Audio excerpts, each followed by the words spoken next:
आज हम पढ़ेंगे मनुष्य का पाचन तंत्र। मनुष्य का पाचन तंत्र जो है अन्य स्तनियों के समान दो भागों से मिलकर के बना होता है। पहला आहार नाल,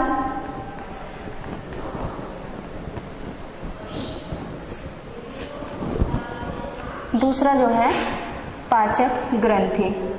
तो इन दो भागों से मिलकर के मनुष्य का पाचन तंत्र पूर्ण होता है।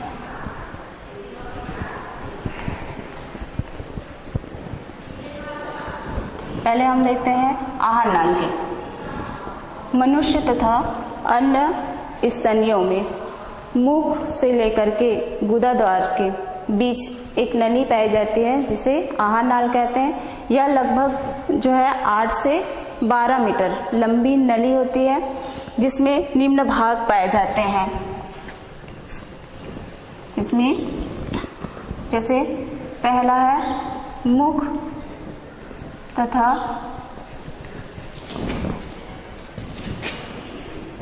मुख गुहा।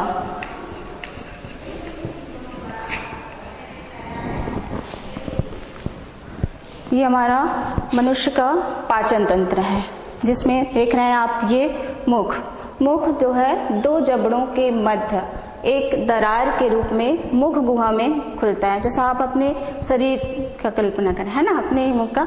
तो मुख जो है दो जबड़ों के मध्य एक दरार के रूप में मुख गुहा में खुलता है जो क्रमशः हमारी ऊपरी होंठ और निचली होंठ से घिरा रहता है। तो ये कहलाता है मुख एवं मुख गुहा। मुख गुहा के फिर भाग होते हैं जैसे तालु, जिह्वा और दांत। तो इसके 3 भाग होते हैं।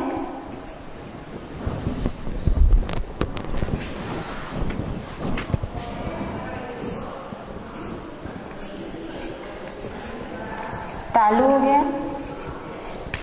जिह्वा और जो है दांत।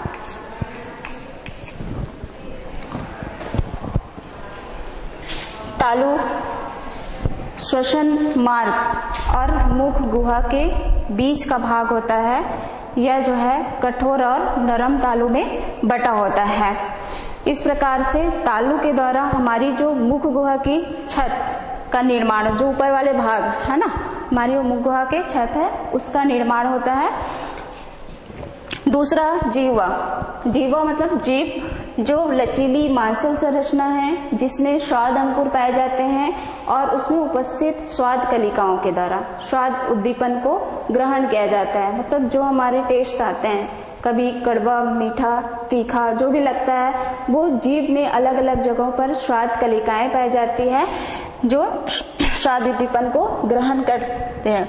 तीसरा दांत। मनुष्य में 3 प्रकार के दांत पाए जाते हैं, गर्दंती, विषमदंती और द्विबारदंती। ये दांत जो है हमारे मसूड़ों की जबड़ों की मसूड़ों पर स्थित अस्थि पर स्थित होते हैं और इसके 3 भाग होते हैं जैसे मूल, ग्रीवा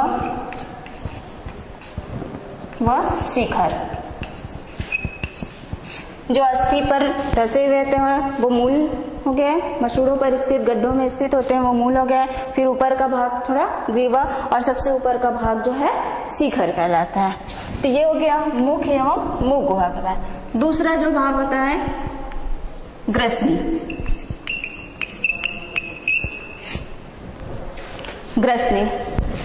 ये भाग जो है ग्रसनी हो गया।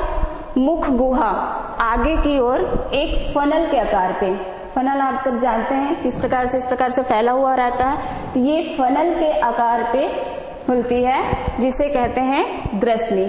यह लगभग जो है 12 सेंटीमीटर लंबी नलिका होती है और इसमें भोजन जो है गोलक के रूप में ग्रास नली में आता है। तो ये ग्रसनी के भाग हो गए।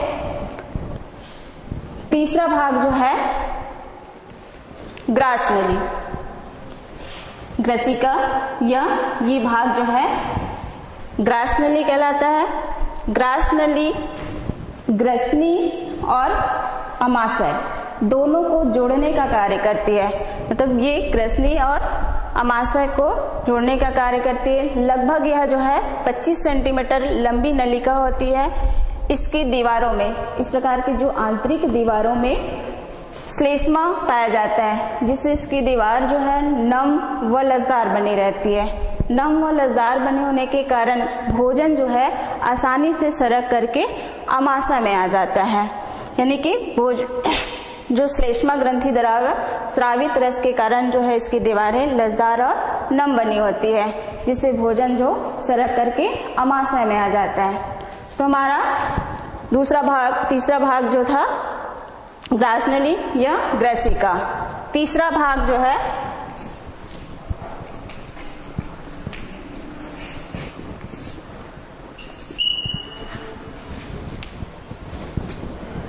अमाशय।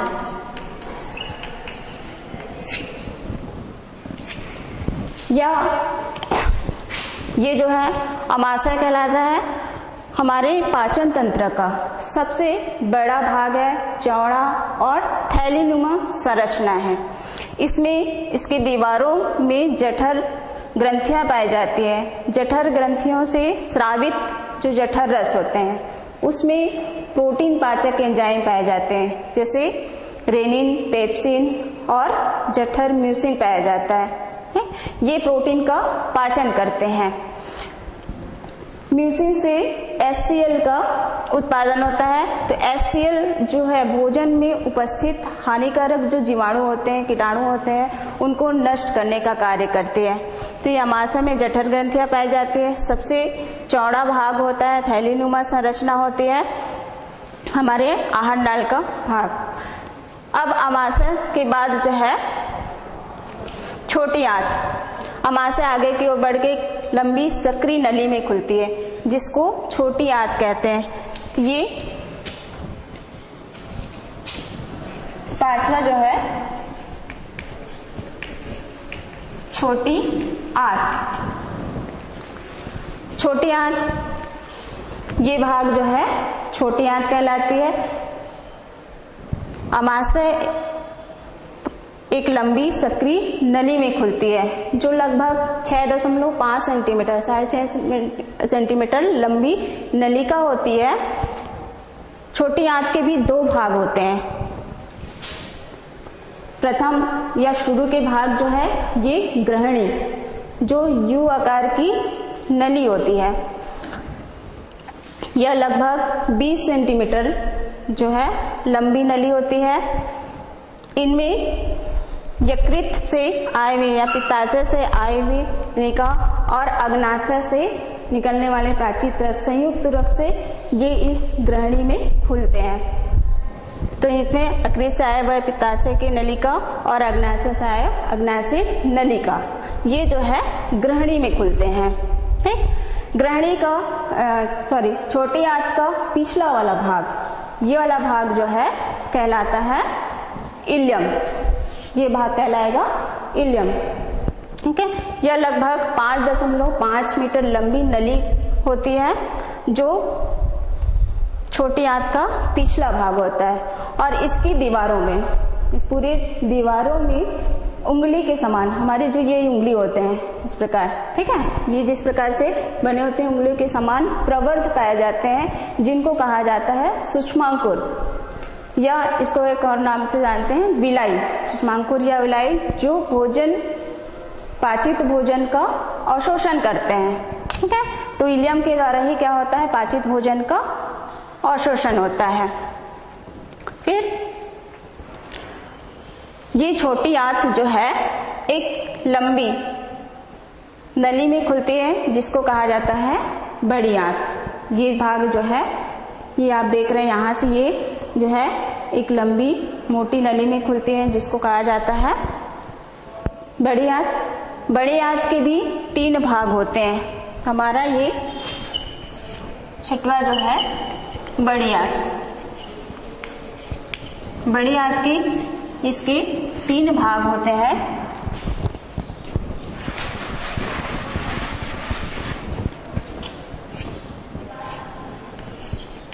पहला कोलन, सीकम तीसरा जो है मलाशय।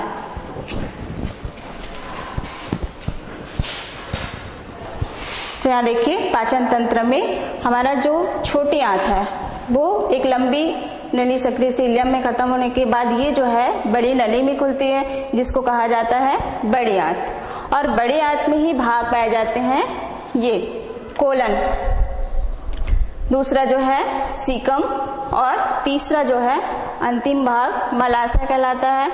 तो बड़ी आंत का अंतिम भाग ही मलाशय कहलाता है और इसी में अनपचित भोजन को संग्रहित करके रखा जाता है और जब समय समय पर इसको फिर एनस के द्वारा, ये नाल के अंतिम भाग को एनस कहते हैं या गुदाद्वार कहते हैं, इसके द्वारा फिर बाहर किया जाता है। तो ये हमारा मनुष्य का पाचन तंत्र हो गया।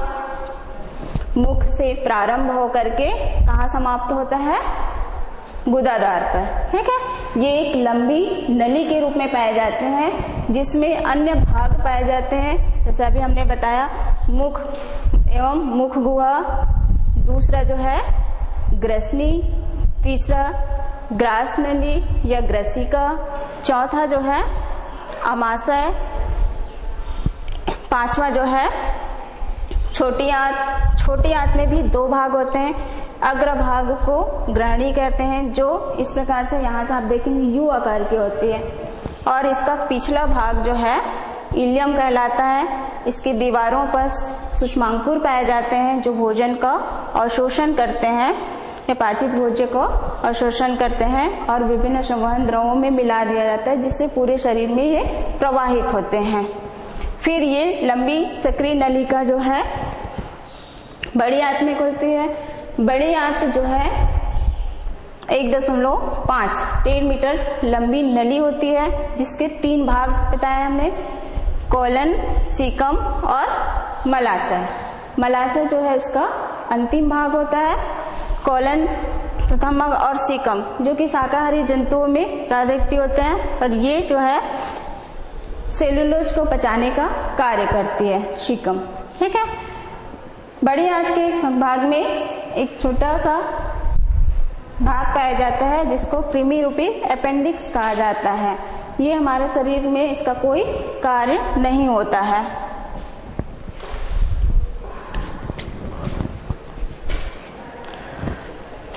अगला पाचक ग्रंथि, तो ये आहार नाल का भाग हुआ। दूसरा जो है पाचक ग्रंथि,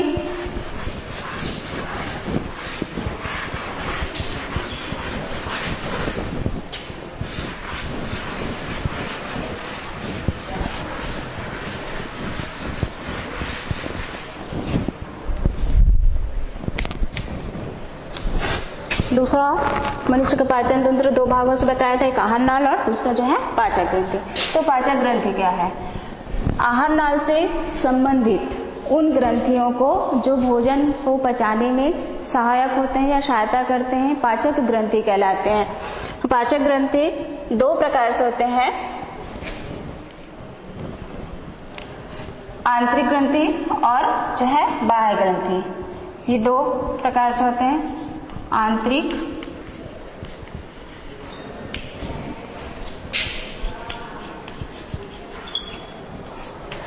दूसरा जो है बाह्य ग्रंथि।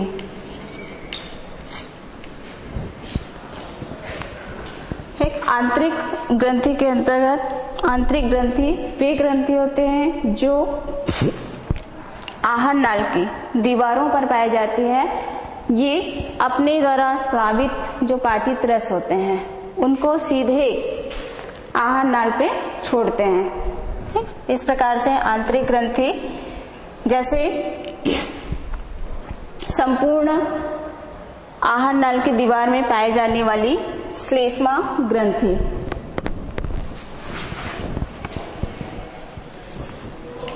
श्लेष्मा ग्रंथि, इसको उदाहरण आहार नाल के श्लेष्मा ग्रंथि हो गया। दूसरा जो है आमाशय में पाए जाने वाली जठर ग्रंथियां,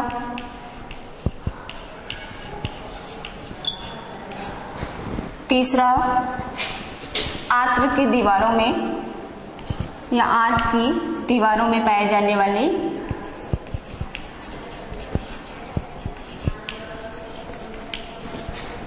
आंत्र या इसको बूनर्स या लीबरपूर्ण ग्रंथियां।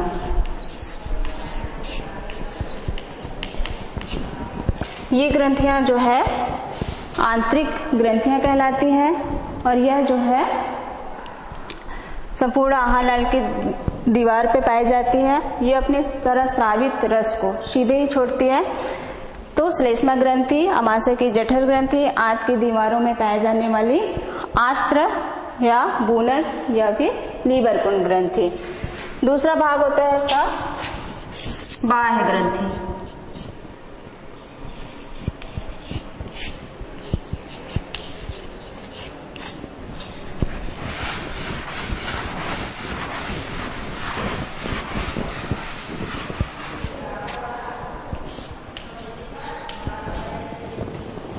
बाह्य ग्रंथि जो आहार नाल के बाहर स्थित होते हैं, बाहर में पाए जाते हैं। ये अपने द्वारा स्रावित जो ग्रंथियां रस होते हैं, पाचक रस, उसको नली के रूप में आहार नाल पे छोड़ते हैं। ठीक है। पहले वाले आंतरिक ग्रंथि में क्या थे, जैसे ये ग्रास नली में पाया जाता है श्लेष्मा, है ना, तो ये जो है सीधे एक आंतरिक ग्रंथि के रूप में सीधे अपने द्वारा स्रावित रस को छोड़ते हैं, इनमें पाया जाता है। बाह्य ग्रंथि के रूप में अलग से ये आहार नली है, तो ये जो है जैसे पित्ताशय, पित्ताशय से आने वाले एक नलिका के रूप में ये जो है अपने स्राव को छोड़ते हैं। इस प्रकार से इन दोनों में है कि बाह्य ग्रंथि जो आहार नाल के बाहर स्थित होते हैं, बाह्य ग्रंथि कहलाते हैं। ये ग्रंथियां जो है ग्रंथिल उपकला ऊतक की बनी होती है। ठीक है, ग्रंथिल उपकला ऊतक की बनी होती है तथा अपने द्वारा स्रावित जो रस होते हैं उसको एक गुहा के रूप में या एक नली के रूप में आहार नाल की गुहा में छोड़ते हैं। अब बाह्य पाचक ग्रंथि कौन कौन से हैं, तो पहला जो है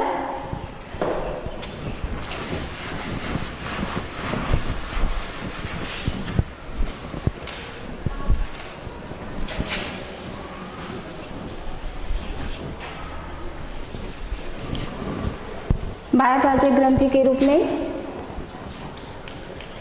लार ग्रंथि,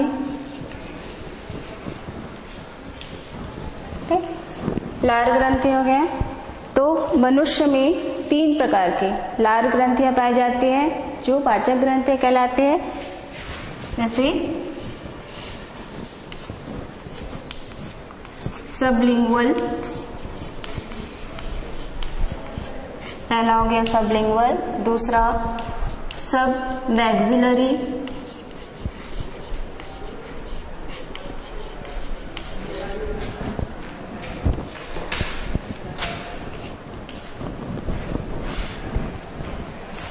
तीसरा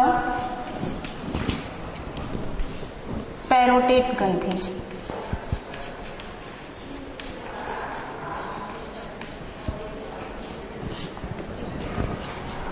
सबलिंगुअल, सब मैक्सिलरी और पैरोटिड ग्रंथि।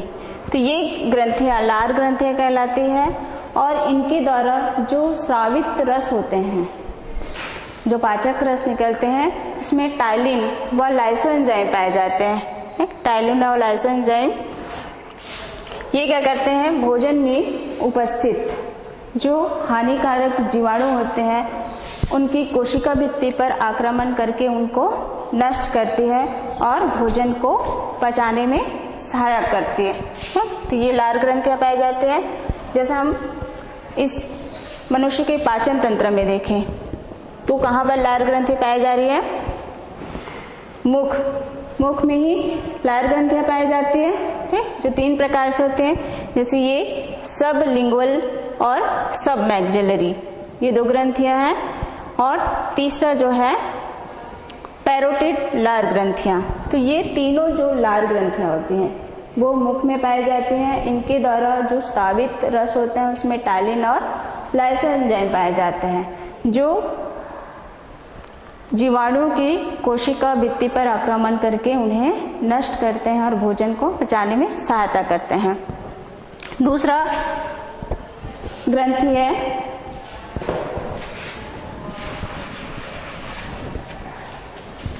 ये पहला हो गया। दूसरा जो है यकृत।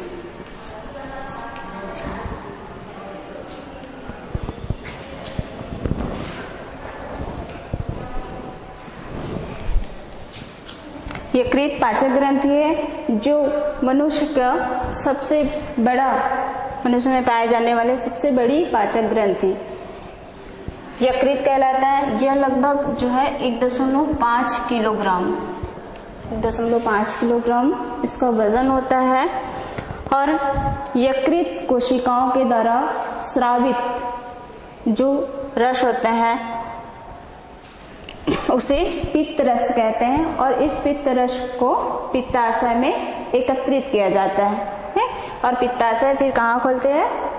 ग्रहणी के भाग में। उसी प्रकार से जो भोजन को ये पित्त रस जो है पचाने में सहायक होते हैं और जो हानिकारक जीवाणु होते हैं उनको नष्ट करते हैं। ठीक है, तो इन पाचक ग्रंथियों का काम होता है भोजन को पचाने का कार्य और उसमें उपस्थित जो जीवाणु होते हैं उनको नष्ट करते हैं। तीसरा ग्रंथि जो है अग्नाशय।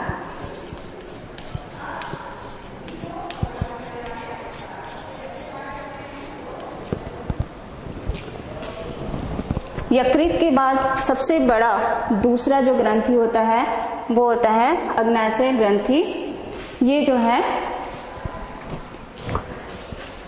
गुलाबी रंग की होती है।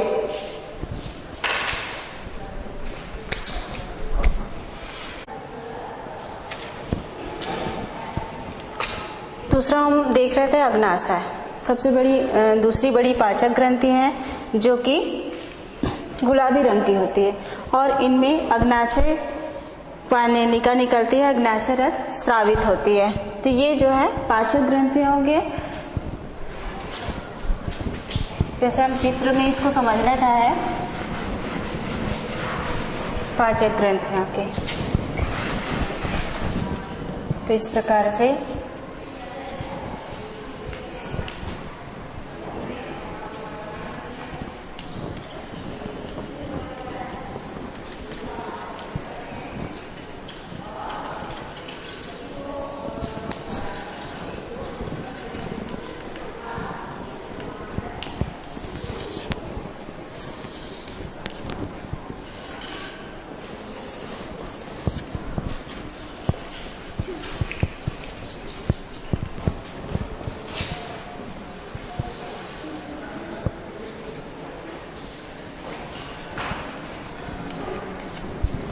यह भी हमने बताया था कि यकृत तो सबसे बड़ा पाचक ग्रंथि है, आमाशय,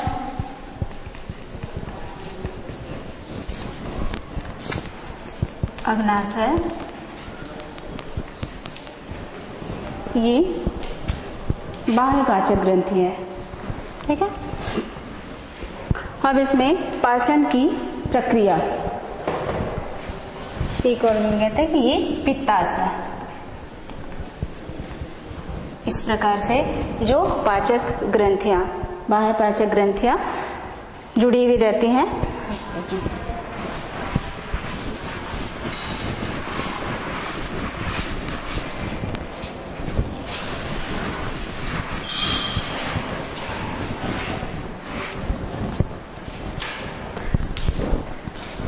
ये अभी हमने पढ़ा कि आहार नाल और पाचक ग्रंथ है, दो भागों में बना होता है। हम देखते हैं पाचन की प्रक्रिया कैसे पूर्ण होती है। तो पाचन की प्रक्रिया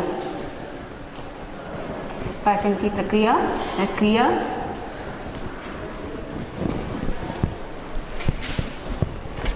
की प्रक्रिया क्या है? पाचक ग्रंथियों से स्रावित रस या पदार्थ विभिन्न एंजाइमों की सहायता से जो भोजन में उपस्थित जटिल भोज्य पदार्थ होते हैं या जटिल अणु होते हैं, उनको सरल व कार्बनिक पदार्थ में बदल करके आहार नाल की कोशिकाओं के द्वारा उपयोग किया जाता है। यही कहलाता है पाचन की प्रक्रिया। आहार नाल की कोशिकाएं जो है उपयोगी बना लेते हैं। तो पाचन की प्रक्रिया कहाँ से प्रारंभ होती है? और पाचन की प्रक्रिया मनुष्य में मुख से प्रारंभ होती है। मुख में उपस्थित जो लार ग्रंथियां होती हैं, लार ग्रंथियों से स्रावित रस, ये सब मैक्सिलरी, ये सब लिंगुअल और पैरोटिड ग्रंथियां होते हैं, उनसे स्रावित जो रस होते हैं वो भोजन को लसदार व नम बनाती है।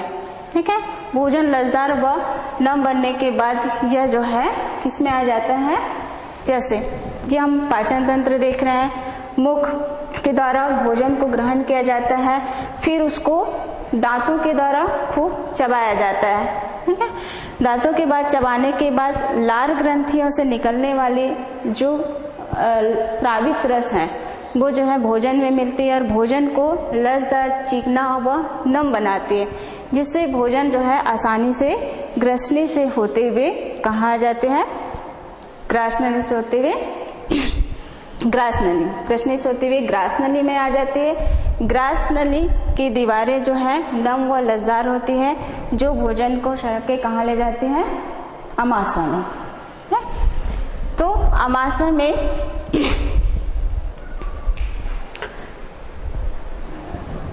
उपस्थित जो जठर ग्रंथियां होती हैं या जठर रस स्रावित होते हैं, जो प्रोटीन पाचक रस स्रावित करते हैं, जैसे पेप्सिन, रेनिन और मेसिन।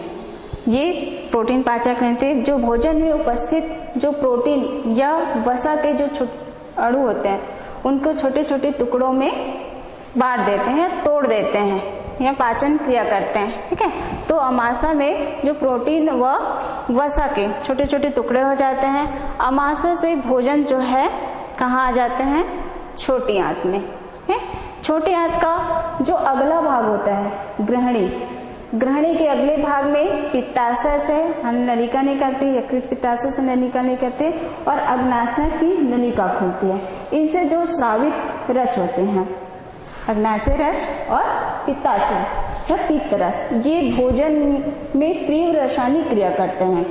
ठीक है, तो वे तीव्र रासायनिक क्रिया करने के कारण जो है भोजन कैसा हो जाता है? पाचित हो जाता है, या एंजाइम यहाँ पर उपस्थित जितने भी एंजाइम होते हैं वो स्टार्च को, प्रोटीन को और वसा के अणुओं को तोड़ने में या फिर मान सकते हैं जटिल अणु से सरल भोज्य पदार्थों में बदलने का कार्य करते हैं, या जटिल अणु को सरल अणु में तोड़ देते हैं। इस प्रकार से सक्षम होता है। और जो छोटी आंत का अंतिम भाग इलियम, तो भोजन जो है फिर इलियम के भाग में आता है। इलियम में विलाई पाई जाती है इसकी दीवारों में, और विलाई का कार्य होते हैं पाचित भोज्य पदार्थ का अवशोषण करना। जो भोज्य पदार्थ पाचन होते हैं उसका यह जो है अवशोषित कर लिया जाता है विलाई के द्वारा।